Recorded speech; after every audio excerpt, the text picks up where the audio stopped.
Zvirisei vangu kurisei ndanga ndiri pakabatikana saka ndazotenge ndikuisire audio.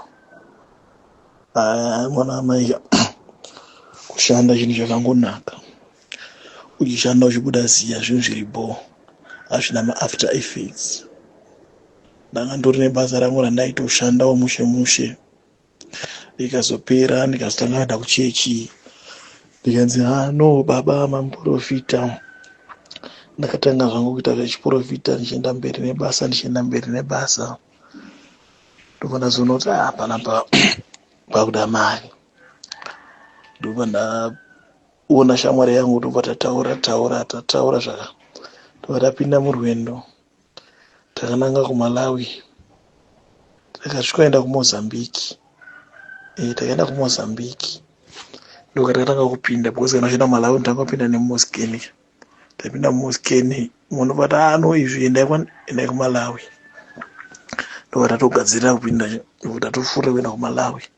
Ndobva tasvika kuBlantyre uko, pane imwe n'anga iriko ikoko kuBlantyre anoita nemwana wake. So vazhinji vekuMalawi vanomuziva, anogara pachiisland. So kuti unoenda Kanuri, unoenda Makuseni 10 kana dzakwana, hakusina Kanuri uchienda ikoko 10 dzekuseni.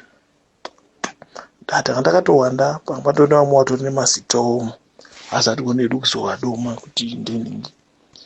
Ndobva taitirwa zvatakaitirwa, ndobva tapiwa mhiko dzandakapiwa.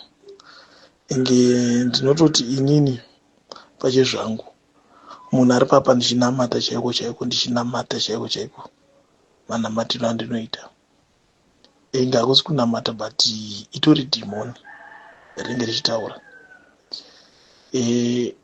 Ndinokudza zveupenyu hwako zvese kuti apa tinodai. Muchechi ndikafunga kuti ndikuda mari, ndinongofungaidza muchechi zvandofungaidza. Yangu iri month end, vanhu muchechi vanobvisa maofaringi akawandisa chaizvo. Titori netsvimbo yangu yekuti ndikaisumudza mumire baba, apa mire munhu, pawa randinaro rakawandisa.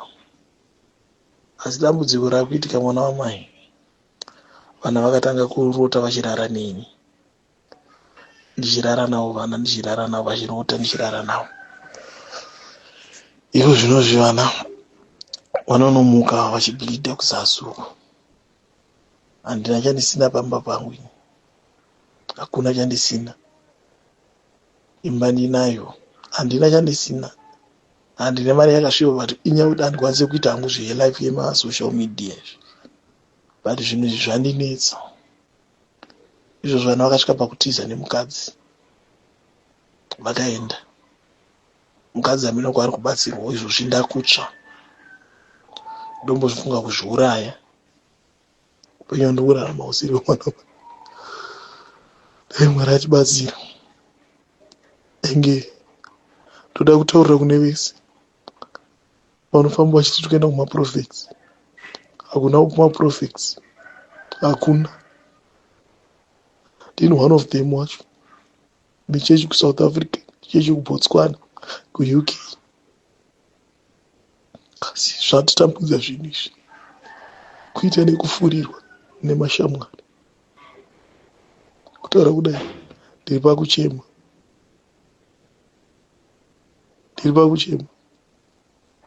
Izvozvi kana kutoilet chaiko, ndoita makonye kutoilet. Mukadzi anongoramba achienda kwaanoenda vachindonamata. Enge izvozvo akanditisa, ndopa zvakatanga. Ndakadzokera kuna sekuru. Zvikanzi akaramba achikurwisa, ngatimuwisire pasi. Asi ndikamuwisira pasi, vanodii vana vangu? Mukadzi wangu anodii nevana? Zvakandiomera muchindiona kudai. Chimodi, ndichange ndirimo zvangu comment section ndichiona, ndikuzowana kubatsirikawo kana pana anobatsira.